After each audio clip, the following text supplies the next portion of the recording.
Welcome to our product setup instructions. In this video, we will show you how to use the MBC-MZM bias controller.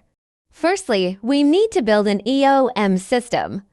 That includes the following components: laser, Mach-Zehnder electro-optical intensity modulator, 1:99 coupler, MBC-MZM bias controller, signal generator, bench-top power supply, optical power meter. We need to wear anti-static wristbands before we start connecting the components.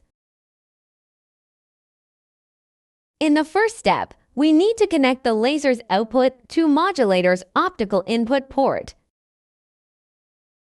In the second step, we need to connect the modulator's optical output port to the input port of the coupler. In the third step, we need to connect the 1% port of the coupler to the photodiode of the bias controller and connect the 99% port to the optical power meter. In the fourth step, connect the signal source and modulator with proper RF cables. In the fifth step, connect the controller's bias output port to modulator's DC bias port. In the sixth step, connect the controller to the power supply with a dedicated power cable.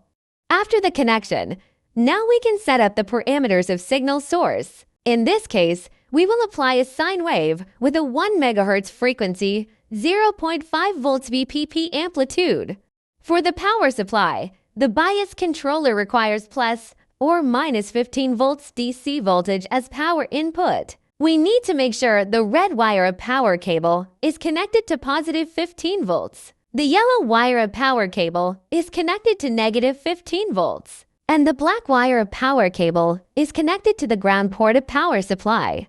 After the parameter settings, we can sequentially activate the laser and signal source. And once the laser output and signal source output have stabilized, we can finally turn on the bias controller. We can observe that the LED of the bias controller flashes rapidly. When the LED becomes constantly on, it indicates that the bias controller has entered the working point tracking state. Moreover, the parameters of the optical power meter gradually converge to a certain value. We can see that the locking time of the bias controller is very short.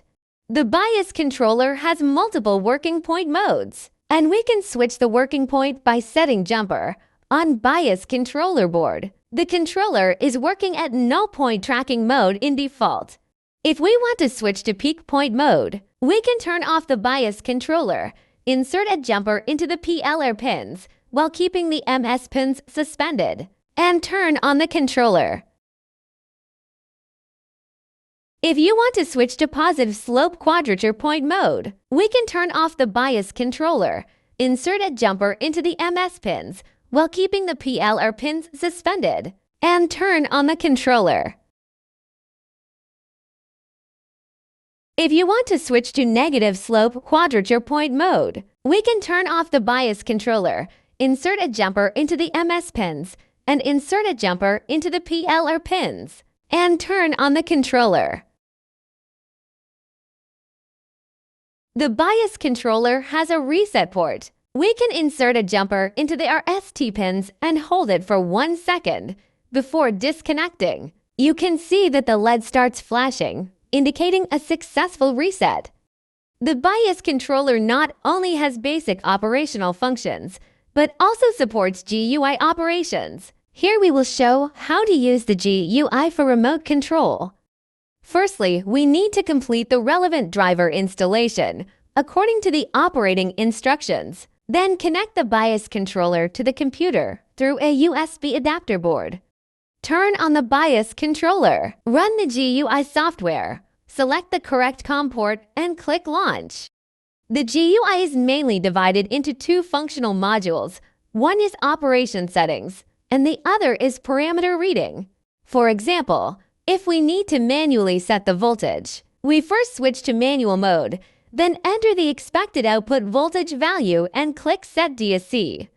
If we want to switch working points, we firstly need to insert the jumper into the CS pins of the controller. Then select the working point in the text box and click Set Point.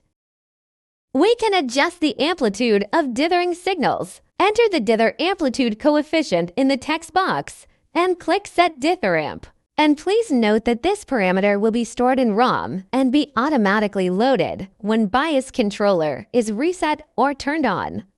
We can also read the DCV pi of the modulator. For a detailed introduction to other features, please refer to our product information. Thank you for watching.